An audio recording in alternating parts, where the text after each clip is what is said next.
You ask Tiger to solve. This deals with linear equations with one unknown. The final result is x equals 66. Let's solve it step by step.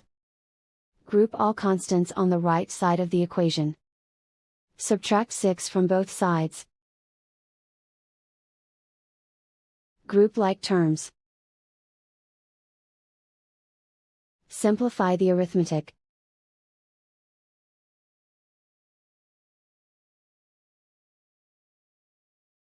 Isolate the x. Divide both sides by 2. Simplify the fraction.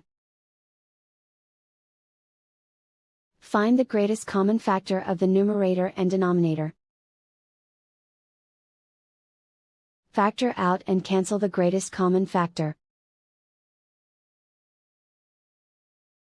And so the final result is x equals 66.